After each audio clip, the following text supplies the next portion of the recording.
Moving on, our third speaker, somebody you're all very familiar with, especially me. Guess what?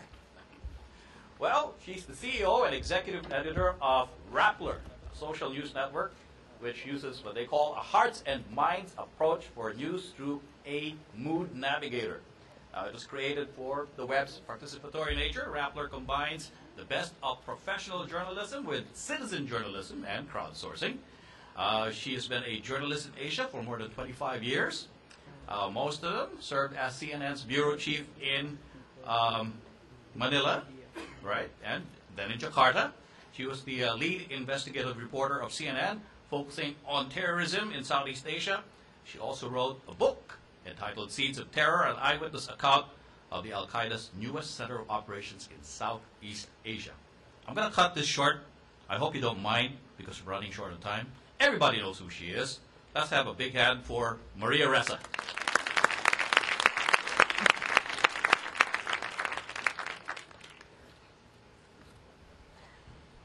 Hello. I know you guys are probably hungry, which means I'm going to have to fight with your growling stomachs.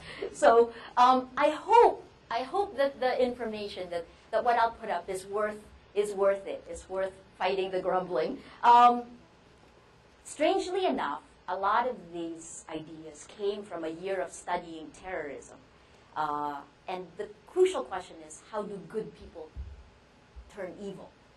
Well, how do we behave as people, and how do we behave as groups? They're two different things. And then I guess part of it, and to follow the two speakers, wonderful speakers before me, I'll take a lot of the things they brought up and show you, based on behavior, how we can harness it. And then the flip part of it, how we can do something about it. Because in the end, it is still all about people. When I say social network, I mean physical social network. That means here in this room, we have social networks among us. A lot of us are interrelated. When I say social media, I mean social networks in the virtual world, social networks on social media. So let me take you through it very quickly then.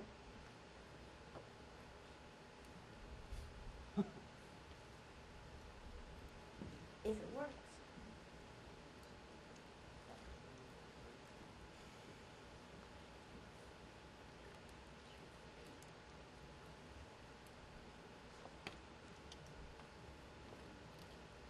While they're working on that, I guess I'll tell you a little bit more about it. I've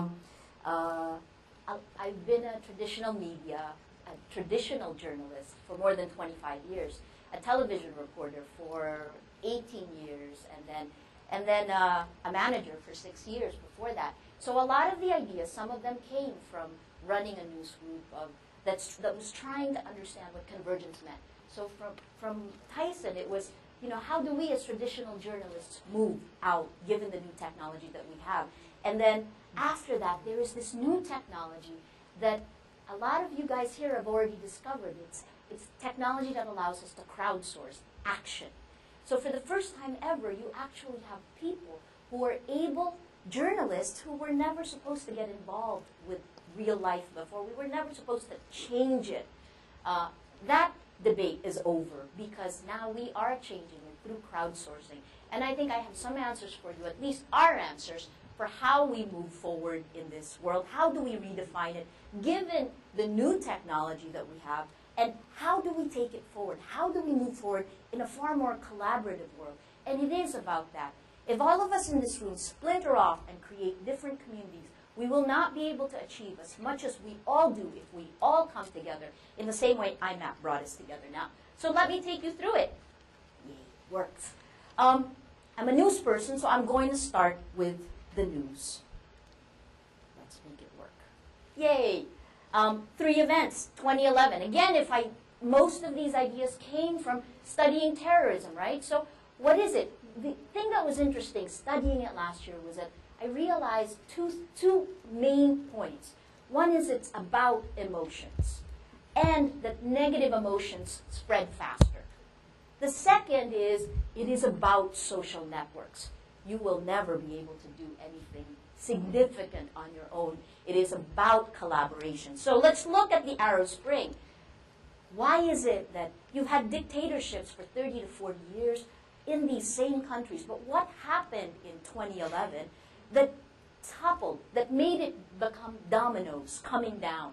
What was it that spread courage virally across borders and actually pushed a lot of these nations to come up against their dictators? What is it that made this man, one man, and his name is Mohamed Bouazizi, a Tunisian, a vendor, who actually was so angry. He's an accountant by training, but he became a vendor because of situations in his country. He comes out of a government office at one afternoon and is so angry and frustrated, he sets himself on fire.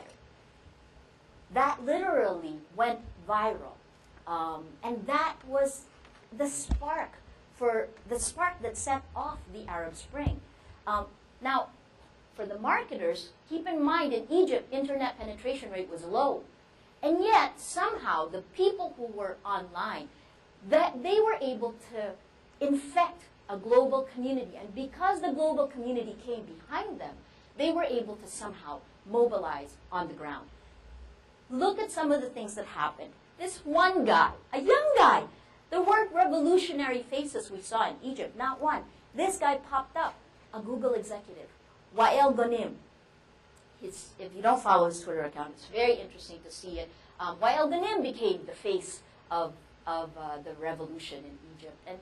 And there was a blog, so many blogs, Facebook pages that were put together. And I'll just go through a few of these. Libya, who's afraid of Twitter? Apparently dictators are afraid of Twitter. Look at the crowds of people out on the street. And again, think that those crowds of people are connected to social networks, right? This is a meme that went viral. Social network helped topple Ben Ali. This went viral as well. These things were spread fast on Facebook. And again, you know what's interesting about Facebook right now? It has never happened in the history of man that we are connected, that we have connected 950 million people. That is a first. It's part of the reason the ground is changing beneath our feet. On the streets of Egypt, graffiti for the revolution, Twitter and Facebook. How bizarre. The faces of the young men. And again, you go back to emotion and how we live in a hyper-emotional stage. I go back to this. How did it happen? Why did it happen? Social media. Social media really came of age. The tipping point, we rolled it out in ABS-CBN in 2007, 2008, but the tipping point was in 2009. And why? Well, in June of 2009, it hit these numbers. These things happen. If it were a country, Facebook would be the third largest country in the world. There are all these numbers that are here for you to see. I can email them to you afterwards. But for me, what was most interesting is this one here. Social media overtook porn as the #1 activity on the web. You're laughing, but do you realize that pornography is the most innovative industry? It has actually led innovation. How you get it, how people get it, how most of us in this room don't get it. But I leave that for Tony to crack a joke about. Anyway, so in June of 2009, social media overtook porn as the #1 activity on the web. Why? So these were the questions I asked. Why? How does this technology change us as people? And then beyond that, how do we change when we come together as groups? Because again, when you get 950 million people together, they behave very differently, right? So let's first look at other examples of the year. London riots, 2011. 2011 was my geek year. I had time to study, I had time to think, and it was wonderful. And I watched the London riots, planned on BlackBerry, planned on social media, to the point that the British Parliament actually talked about taking down BlackBerry for a period of time. It's a good thing they didn't, because the cleanup was also planned on social media. These are all just tools for us to use. And of course, by the end of 2011, you had Occupy Wall Street. How is it that the anger of a small group of Americans on Wall Street could trigger Occupy Seoul? I went to an Occupy Singapore. We don't have protests in Singapore. There was an Occupy Manila, an Occupy Luneta. Why? How could it spread so virally? Well, here are some of the answers. Let's talk about how it's changing you. And again, bits and pieces of these I've talked about over the last year, but to put them all together gives you a view of how you can harness them. The first is, this technology is different. You may not understand it, but your brain is being rewired by what you're using. And your emotions are being manipulated by what you're using. Your cell phone. Does anyone here not have a cell phone? Everyone has a cell phone, right? So if you're texting while I'm speaking, if you were listening to me and then you went down to your text, your synapse of your brain just got rewired. If that keeps happening frequently, the pathways, the links in your brain physically get rewired. So we're talking about a time when the technology we are using to communicate is actually helping evolution. It's helping us change as people. So the first thing that I found was this, because I found this interesting. Do you ever find that you can never get away from your Facebook account? The minute you sit down, you wind up staying on? There are reasons why. Dopamine. There are two hormones that are elevated when you're on your Facebook or your Twitter account. The first is a chemical called dopamine. I joke all the time that Rappler's full of dopamine junkies. But this is a Stanford University study. They took students who were on Facebook and Twitter. They plugged them into fMRI, functional magnetic resonance imaging scans. And while they were on, they noticed that you have elevated levels of dopamine. What's dopamine? It causes mild addiction to gambling. It is a milder form of adrenaline. It is a stimulant that keeps you all natural, but you're hyper, slightly. That is why you can't get off your Facebook account. Emotions are heightened, expectations and behavior shift. The other part that goes with this is the media you consume. You make demands of the media you consume now. You're bored faster. You want emotional content in your media. You may not admit it, but you do. The other thing that happened, the other chemical that is elevated is something called oxytocin. Oxytocin is called the love hormone, the sex hormone. If you hug someone longer than 6 seconds, your body starts to produce higher levels of oxytocin. Obviously, if you're doing things with your partner, your body's producing massive levels of oxytocin. It's Tony's fault that I'm doing these jokes. I don't do these jokes. Anyway, oxytocin, oxytocin is the need to connect. And if you look at it in Maslow's hierarchy of needs, it is number 3. So it taps at something very fundamental to us as people. Oxytocin, dopamine. Here's the other part. Technology keeps us on this perpetual emotional high. Your crackberry. It is literally rewinding the pathways of your brains. How many of you have actually listened without looking at your cell phone to your friend talking? We now live in a world, particularly Filipinos, we have a 94% penetration rate of your cell phones, and we have, and we're texting. We're the text capital of the world, 1 billion text messages. So these are things that we're doing this to our brains, which means we're creating a different generation. What are the dangers? Here's the downside. If your kids are on Facebook, be aware. A recent study, this is Cornell, showed students on Facebook don't do as well in school. It's not all negative. We're creating a generation, including us, that can't focus, is bad at multitasking, although we think we're good at it, and we can't concentrate, although we think we can. But here's the upside of it. Because I obviously think there's an upside. I'm embracing it. The upside is this. We are getting something we've never had before. We're more engaged.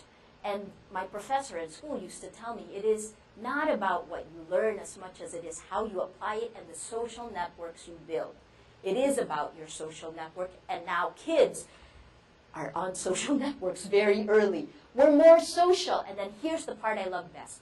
We can decide with very minimal costs for free to actually come together and act. Crowdsourcing. We've seen lots of examples of this. Most recently, we have some people here. Tonyo Cruz, Ross at Wanshi, I'll give you their avatar, at Tonyo Cruz, at Wanshi, started at #ReliefPH, #RescuePH, and we galvanize people onto this. This is great stuff. And this is something that I think is exciting for journalists. This is stuff that we, I think, need in our world today. So that's the person. Now let me bring you to the group. How many of you guys here believe you have individual will? Do you believe in individual will? Yes. A murmur of yeses goes down.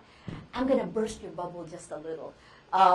When we are in groups, we behave differently. And I'll show you 3 studies that show you that. This is how, so please keep in mind I used this while I was studying terrorism, so it's slightly negative. But what I learned from studying terrorism is that you can't just look at the person. Insights come not from individual psychology, but from understanding group dynamics. You've got to look at the group. People behave differently in groups. Social psychology has provided conformity experiments where normal people, normal, good people, placed under these social pressure, come to obviously wrong conclusions.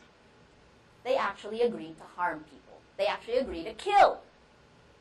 The first are experiments that were done in the 1950s by a guy named Solomon Asch. It was very simple. He just took a room full of people, let's say the first row, and then said, you know, Carlo, you're going to be the guinea pig. And everyone else is going to take this example, and I'm going to brief them before you come into the room. I'm going to tell them, okay, here's a sheet of paper. There are 6 lines on it. You just choose the longest line. But I tell Carlo that he has to choose the shortest line. And then everyone else in the room goes first. So everyone goes through. Tony says the example for everyone is the direction is that you have to choose the shortest line. So everyone talks and everyone gives their answer. Then Carlo comes up. And if Carlo is like anyone else around the world, he, like everyone else, regardless of ethnicity, nationality, religion, will choose what the group chooses. 75% of people in that room basically agree with the group. And you've seen this in organizations as well. These are the dynamics when we come together in a group. Only 25% have the ability to stand up against a group. Solomon Asch showed this to us. So, peer pressure distorts perception of reality. The second one is an experiment by Stanley Milgram. It's experiments that test a person's reaction to authority. So we now have the group. What happens if you add a command on top of that? Hierarchy, militaries, organizations, right? There's huge examples of it. The ostensible goal of this experiment is to help other people learn. When the learner, who's hidden by a screen, fails to memorize word pairs fast enough, the guy who's supposed to help the subject applies an electric shock, increasing the voltage with each answer. So again, Carlo is the one being tested. Sorry, Carlo, you're sitting in front of me. Carlo's being tested, and I tell him, you know, when this guy says, gives you a wrong answer, you have to just punch the button. And here's what's interesting. You know that in your moral consciousness, you will know that every time you punch it, the voltage will increase. So at a certain point, if he's wrong a lot, and he will be because the circumstances of the experiment set up that way, you're going to wind up hurting him. You know that. And yet, more than 60% of the people follow these instructions, even if the person they're trying to help is pleading for them to stop, and even when they pretend to pass out. So, because the next part of the experiment says if they don't respond, after 20 seconds, that's a wrong answer, so press it again. Authority gets rid of our moral conscience in many instances. Here's the last experiment that I found fascinating. Stanford prison experiment. This was done by a man named Philip Zimbardo, again, 40 years ago, right? And what he did is he took his students, let's say, Theater 2 plays guards, Theater 3 plays prisoners. This experiment was supposed to last for a period of time, but they had to cut it short. Less than a week later, it was in 6 days, because the guards became sadistic, and the prisoners became pathological.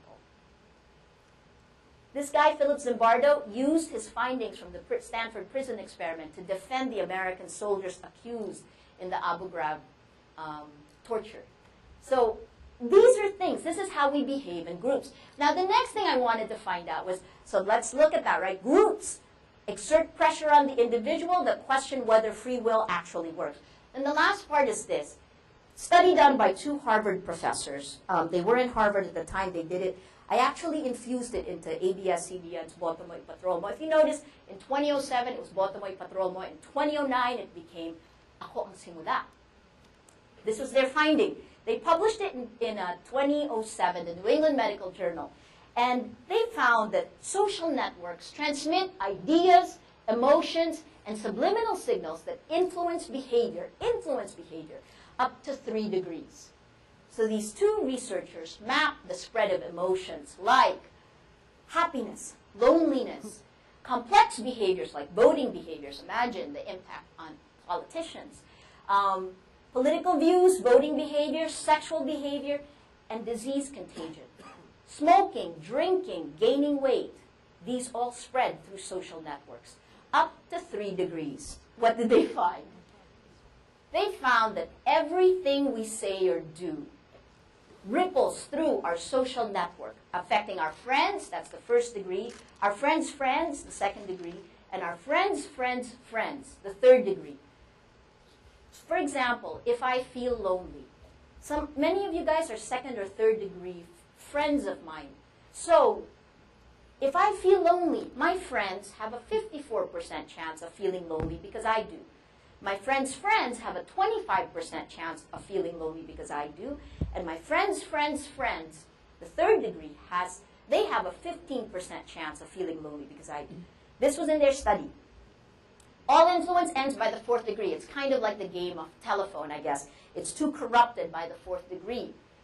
Let's look at, again, you may ask, what does studying obesity in the United States have to do with studying terrorism that have to do with social media, which is what you're after? Look at the spread of behavior. And this is what's interesting. If you're familiar with the Framingham, Massachusetts study, it was a huge study that was done in the United States in a town called Framingham, Massachusetts. They basically took 2.5 generations and chronicled it. The interconnected social network of more than 12,000 people from 1971 to 2003. Look what they found. A person's chances of being obese increased by 57% if a friend became obese, 40% if a sibling became obese, and 37% if a spouse became obese. Isn't it interesting that the closer it gets to you, the less of an influence it has? It's statistical reasoning. It's a statistical explanation for the fact that you take your husband or your wife for granted.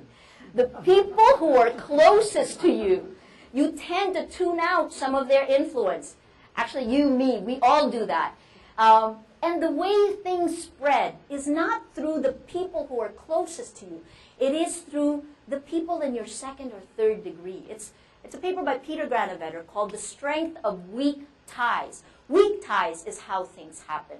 And now think about what social media has done with that. Types of friendships are important, but here's the conclusion. Obesity appears to spread through social ties. Both good and bad behaviors spread. Sorry, can I ask for water? Thanks. So, if this is obesity, what does that mean for terrorism? Well, let me show you what the cool things you can do with it. You can map it. So this is actually a map. This is what I love about these things. This is one part, 2,200 of the 12,000 people who were there, and you can take a look at it. The red borders, circles with red borders are women, circles with blue borders are men, and the circles that are filled in yellow are the people who gained weight. There really was an obesity outbreak in the United States at this time. You can map it, right? So once you take it from social network theory, let's take it to terrorism, you'd be surprised at what you can do. You can map it. This is the network that carried out the 2009 Twin Hotel bombings in Jakarta. Embedded in that network is the group that carried out the Bali bombings. This guy, Imam Samudra was the field commander of the Bali bombings. He's in prison, but he's still able to command the Jakarta, the 2009 Ritz-Carlton and Marriott bombings that happened. If this was a terrorism lecture, I'd go more towards that, but it's not. So we'll move forward out of terrorism to what you're interested in. What can you do with these ideas? Now imagine, if you understand that things spread through social networks and things spread faster through social media, then you can actually change behavior by counteracting the spread, right? That's the idea. How can we use this for positive change? This is how we first came up with Rappler. We wanted to create a pilot scalable model for countries like ours. Weak institutions, weak governance, lack of accountability, rapid growth coupled with a mobile, aggressive middle class. Internet mobile penetration rates are high enough, but at 33%, not quite yet, right? You're only talking about a third of the people on it. But they're high enough to create alternative distribution platforms. They empower the bottom of the pyramid, and that is the key thing. So yes, traditional journalists, our gatekeeping days are dead. The gates, as Tyson said, have been crashed, and the bottom of the pyramid is coming up. And the best way to actually harness all of this for change is to go both top down and bottom up. It's fantastic stuff. Here's our approach. This is where we used to be. Professional journalists. We're one circle. We have certain discipline. We've learned to do things a certain way. We fact check. We verify. We've had experience of doing things. We know when someone is lying. We know when something sounds wrong. We know processes, right? But that's not enough in the world today. You have to add a book by James Suriaki called The Wisdom of Crowds, crowdsourcing. What is crowdsourcing? It's when you take a group of people like us, 600 some odd people, and then you ask each of us to just do one small thing. In the case of Rappler's mood meter, we ask you to just tell us, click your emotion, low level of engagement, click your emotion. And somehow together we choose the mood of the day. In the case of Rescue PH, hashtag Rescue PH, it was a little bit more that was asked of us, but people did it. So again, it is all about crowdsourcing. Best example, Wikipedia, 2.3 million pages of copy of text, photos that's created by people who aren't paid, who aren't assigned. It is self-correcting to the point that Encyclopedia Britannica and Wikipedia, this was a 2005 study, said that they basically have the same number of errors, and on the average 4. When someone sees something wrong on Wikipedia, they correct it, but it's not assigned. And here's the other part. They're not paid. And I bet we all use Wikipedia. The last part, Encyclopedia Britannica stopped printing encyclopedias this year. You know, that's kind of the end of an era. Last part, rich media, I call it technology. Again, crowdsourcing needs 4 factors in order to work. And the 4th factor is actually the internet. Some mechanism is required to aggregate all of our inputs, and that is where rich media and technology comes in. This is where Rappler wants to be. We want to be smack in the center of it all. Now let me just share with you last few things about it and show you why it works, because this little case study to the mood navigator. But let's look at the idea for the mood meter.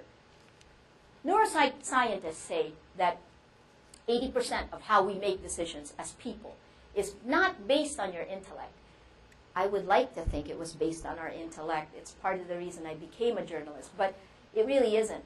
So 80% of how we make decisions is based on our emotions. I bet for Filipinos it might be even more. And here's the strange part. There have been studies that have been done. What happens when a person's rational mind gets disconnected from their emotions? A case study I read showed this high-level executive, an American guy, gets in a car accident, and his emotions are separated from his rational mind. Very successful. Within a year, he loses his wife, and he loses his job. Why? Without his emotions connected to his rational mind, he would take 3 to 4 hours to make simple decisions like what to have for breakfast or what to wear. Think about the decisions you make in daily life and how much of them are gut instincts, how much of them you do without thinking about it. Now think how long it would take if you had to take every step of the way. I will wear this shirt underneath this shirt, or I could wear this shirt or this shirt with these shoes. That's what your emotions do. Okay, so emotions are important. And if we go back to the beginning again, it ripples through large groups of people. It ripples through societies, right? So the first thing we did is, and this was the first experiment, let's just crowdsource a mood of the day. Let's see how people will come back. And this is the mock-up that when I first came up with it, I was saying, this is kind of what we want to do. Wasn't sure it would work. Oh man, it really works. It's so interesting to see the waves of emotion passing through the Mood Navigator on a daily basis now. Over the weekend, it was sad. Soon after Jesse Robredo's plane crashed and after his body was found. But this morning I woke up and it was inspired. Why? It was his legacy that they focused on. And so at a certain point you can see the shift from sadness to looking for the silver lining. To looking for, and the stories that had the most click, Aika Robredo's, what she wrote in her essay, which had, the way she looked at her father, and then a piece that we did on the legacy that Robredo left behind. So again, fascinating stuff about the Mood Navigator, crowdsourced emotion of the day. Virtual world, when disconnected from the real world, you don't exist. So in the end, the way we started Rappler was by starting before we even had a website, with doing what I'm doing now, talking to you about the power that you have in your hands and what you can do with it and why it's affecting you. Except we did it to kids. Why? Because 75% of Filipinos are 34 years old and below.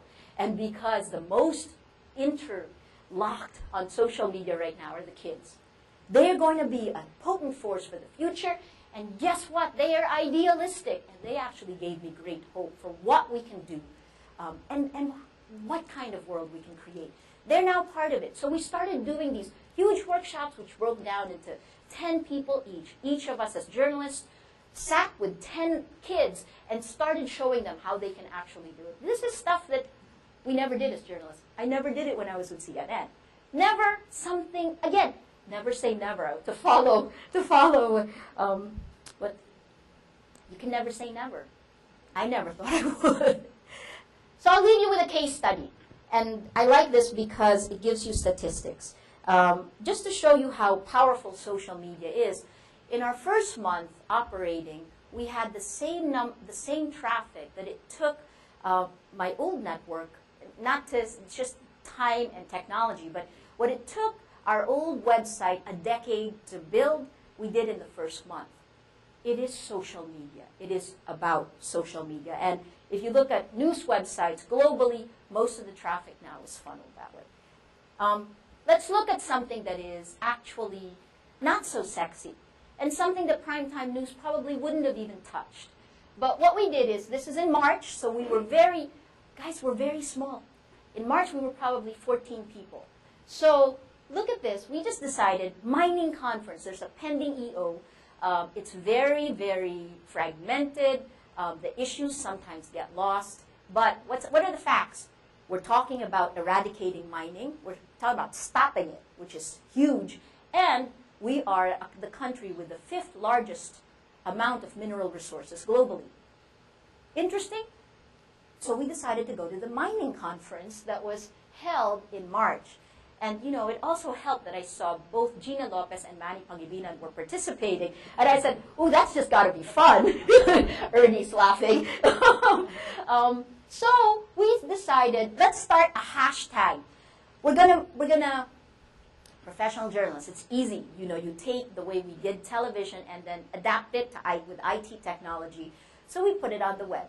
We live streamed it, and at the same time, we started conversations using the hashtag, why mining? Take a look at what happened. Started at 2:30 in the afternoon, but anyway, within the 4 hours or so that it was going on, it trended #1 in the Philippines and #4 globally, with Gina Lopez trending at #2 globally. So this kind of was interesting to me, but I want to show you what I did, because it's such fascinating stuff. And again, the idea for this came out of studying terrorism, right? You can do things like this. You can actually take all the number of tweets. Carla, you've done this also. Take the number of tweets that use the hashtag why mining and map them.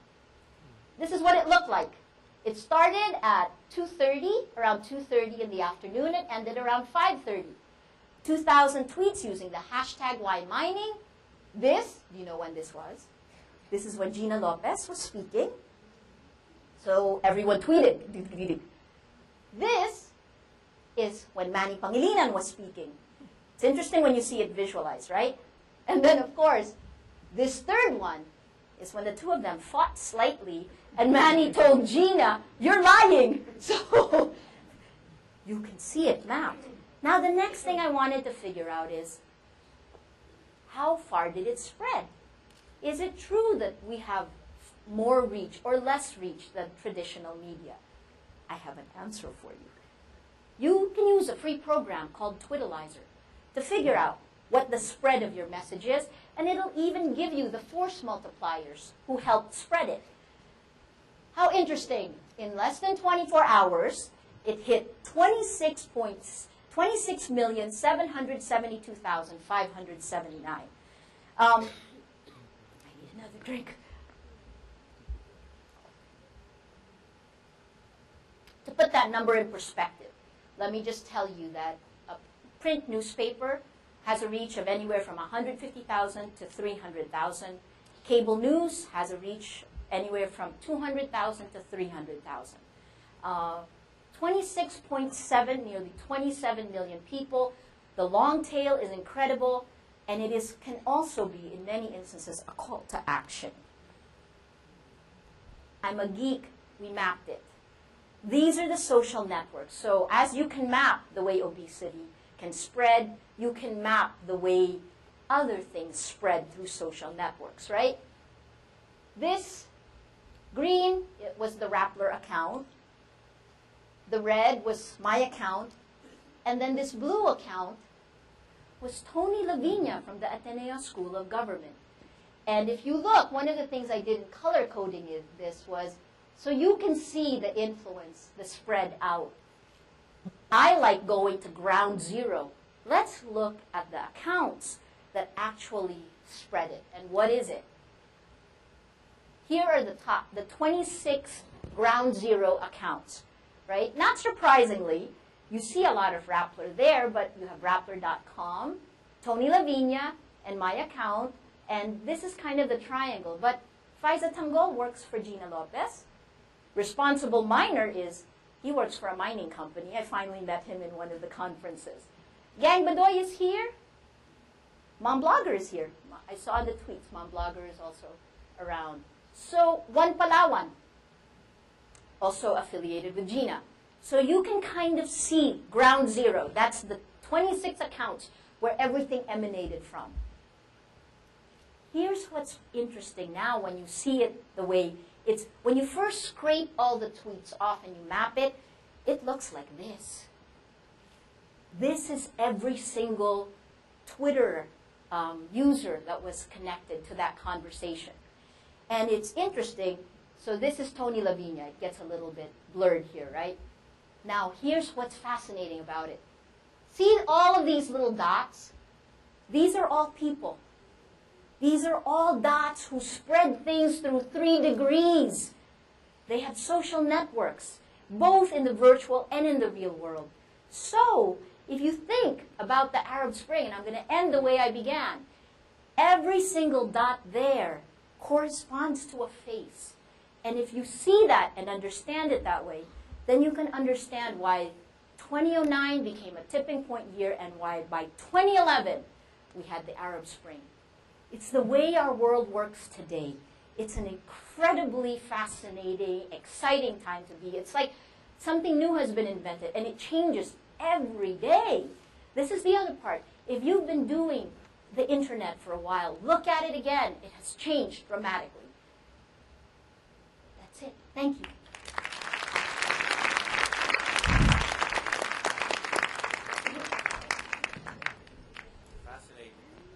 Fascinating how you get to map out all these things, and they come out looking like those flight destination guides in your in-flight magazine, right? I mean, that last one looked like Cathay Pacific, honestly. So are we going to do we have time for more questions before we go to the last speaker for the morning session? Okay, some questions. Sure. Some questions. All right. Sorry, it was running out. Questions, anybody? Sure, there are a lot.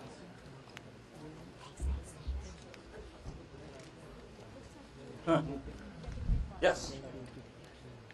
Yes. Do you need a mic? Do you need a microphone? Mike? Yeah. I can For, get the not for, mic. for Tyson. Tyson. Yeah, come. Okay. Hello. Here's a mic. Nice to meet you. Tyson, my In good real friend. life. Now you can see how social Yeah. media affects my emotional levels.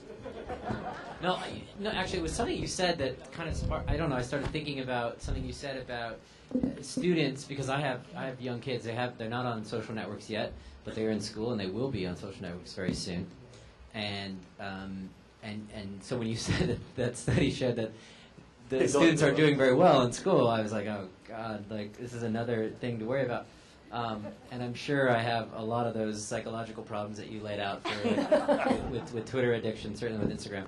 But anyway, so I wonder though, does this mean now, do you think that teachers should be not just speaking or teaching about social media, but maybe these kids aren't doing well in school because they need to incorporate this into the way that they teach? I think it's like any change. It's like the pendulum will swing, right? And the study was done 4 years ago.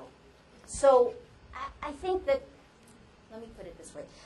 I don't know whether to sit or stand, but I think that it's kind of like the discovery of the plane or the car, right? When the Model T was invented, all of a sudden people couldn't say hello on the street anymore because they were in the car chugging along. You give up certain things to gain other things. You get on a jet plane, you get there faster, but you cannot smell the air, so you give up certain things. I think what's happening now is that we have to immerse ourselves in it before we find the equilibrium point.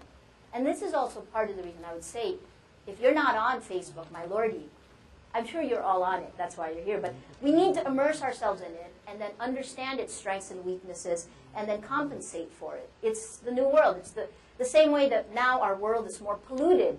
We have climate change. These are other consequences of development. I don't think, these are just snapshots in a period of time. So is it bad for your kids to be on them? I don't think it's bad. I think it just is. And I think that if your kids don't know how to navigate through social media, they'll be at a significant disadvantage for them later on. And here's the other part about kids today.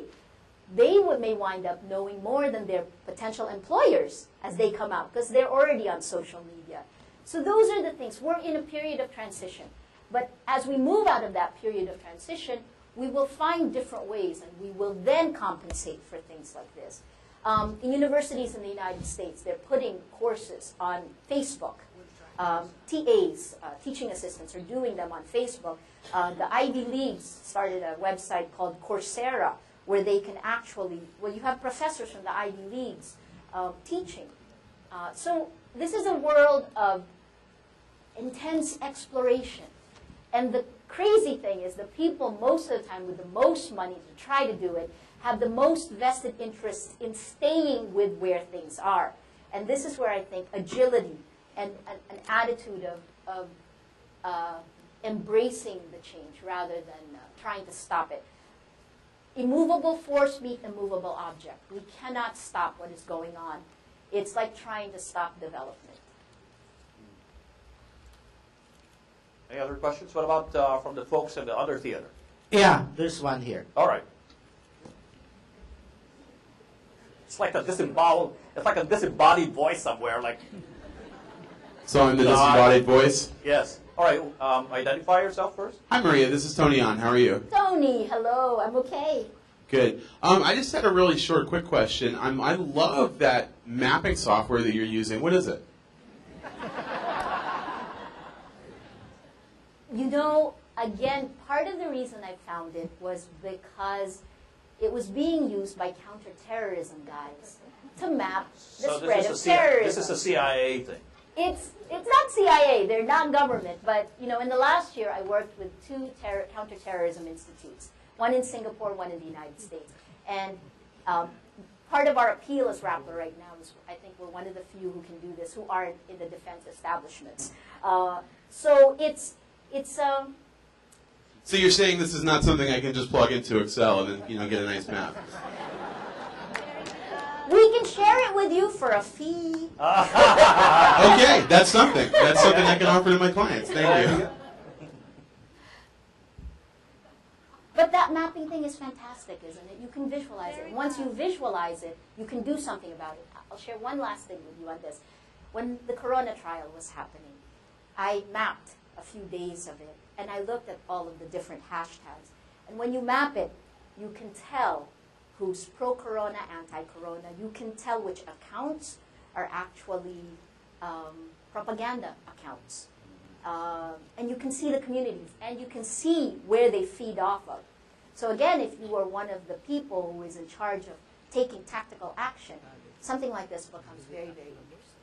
Yeah, that's something interesting that you also bring up, because you have to identify who's genuinely reacting to a particular topic maybe, and who's just trying to manipulate the trend or the flow of the debate or the discussion. Because there are a lot of people who go on social media deliberately trying to provoke an argument or deliberately trying to swing an argument one way. Correct. Or they're just like at Teddy Boy looks in. He's just wherever he is. If you follow his account, it's just provocative all the time. His dopamine levels are much higher than ours. It's a fascinating world, and the way I think about it is, if you guys saw the movie Inception, the second layer of reality, the way to change the real world is to go into a second level of reality. The second level of reality is social media. I feel the room folding in on it. All right, any more questions? One last question, if anybody has another question, because we have to move on to the last speaker before we all pass out from hypoglycemia. Anybody? All right, one more question. Given your topic about changing behavior, have you tried to benchmark social media with other forms of media in terms of the power of changing behavior, human behavior? Not yet, but it's in the works. Two things we just rolled out now in the last month. And again, it's the crowdsourcing part that's easy is just the mood meter and the mood navigator. And it's a fun watch, and it's a great marketing tool. But the other side of it is, can we really crowdsource significant action? Can you change behavior? We've rolled out a map that it's called an infectious diseases map, but one of the things government has never been able to do is to actually create institutions that will real-time show us where diseases happen, like dengue, and what can we do to help prevent it, right? So now we have a map. We've started with leptospirosis and cholera, which are the two diseases that will happen in the evacuation camps. We know this. After the flooding that happened, they're going to be in evacuation camps for up to 3 months, 3 to 6 months, many of these people. And while they're there, during Typhoon Ondoy, there were about 2,000 incidents of leptospirosis. Will it hit that much? Can we do something more proactive about it? Well, now you can map it. If you have an incident of dengue or cholera, and these are all different maps, but if you have an incident of dengue in your neighborhood, map it. Part of what will happen is the crowd will actually cluster if it starts to spread. We as journalists will verify the first outliers that are posted. So that's one example. Can it challenge behavior? The next thing, I have really ambitious plans. I think that corruption spreads through social networks. And I think that we can fight corruption through social networks. And this Corruption spreads through social networks? It definitely does. I'll give you an example. If Carlo you're Opel corrupt- tried to bribe me with a new phone on social networks. Uh-oh. Don't say it. So you can fight it through social networks? Yes. Again, because of the power of the group, right? Put all the ideas together, and it shows you a view of how you can combat it. Statistical analysis of changing behavior, I can give you studies that I'm banking on to help prove. But We're in the middle of the experiment now, and hopefully a year from now I can give you statistics that will prove it. But I think it is because I have seen, one of the things that would be interesting is if we look at the response to the last flooding. You know, Filipinos, in 2010, ComScore, which is a US-based, you guys know ComScore. Anyway, ComScore said the Philippines was the social media capital of the world. It was social media capital of the world up until 2011. And then we were bypassed slightly. But when you're the social media capital of the world, all of that frenzy can be harnessed. And we are actually a very giving people, and you can see the behavior shift. The other thing is we're very vulnerable to what the group thinks. I've seen it in real life, and I've seen it on social media. What's interesting is trolls. Everyone has had to deal with trolls, right? And people can be really nasty on social media. They can attack other people. And guess what? Most people will stay and watch while that's happening. But all it takes is one to challenge the bully. And then the whole group will bully the bully.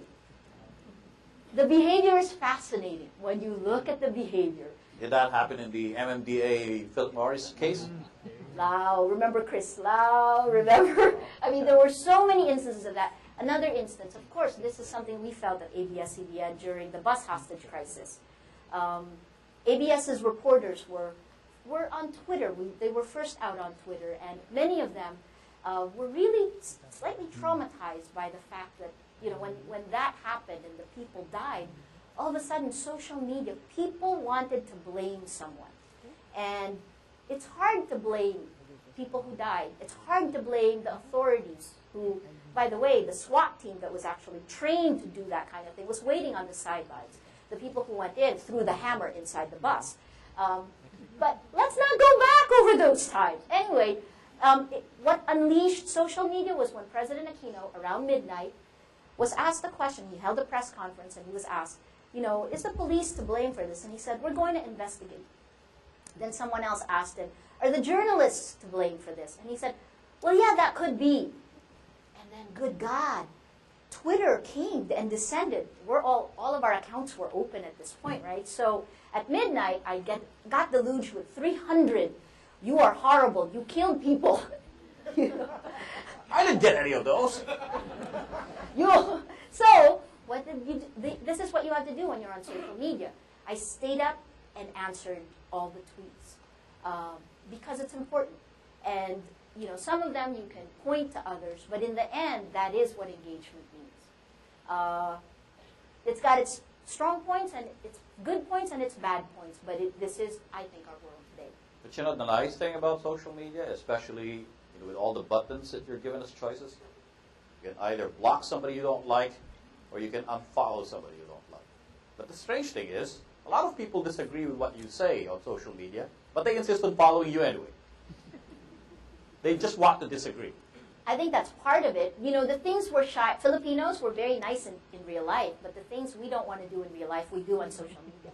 But that, again, is the next part of what about behavior in social media. These are things we talk about all the time. I behave the way I would in real life. I treat someone with respect. I mean, these are all the things that we talk about. But I think the last part is this. The danger of our world today on the internet is living in a hall of mirrors. And part of the reason I try not to block is because I don't want to live in a hall of mirrors. You know, people can be nasty, yes, but I think that because it is so transparent, the crowd judges as well. So you are who you are. You be who you are on social media. You cannot put a front. You can't be, if you're handling a corporate account, you know, if you're handling a brand, your personality will infuse that. And I think that's one of the best parts now. It is a transparent world by necessity. It is also a more chaotic world by necessity, which is part of the reason I think journalists will always have a job. I think the other, well, not physical button that should be there in any social media website, ignore. Right? I mean, if you don't pay any attention to them, I mean, eventually they'll just get tired, right? That's the problem facing networks, for example, when you have hundreds of thousands of people, and then you have someone throwing pebbles at you. Do you respond or not? It's a tough question. You know, a CNN, somebody's calling you names. Do you respond or not? You tend not to. It's like sticks and stones can break my bones. You know, stuff we learned when we were kids. Everything you need to know for social media, you learned when you were in kindergarten.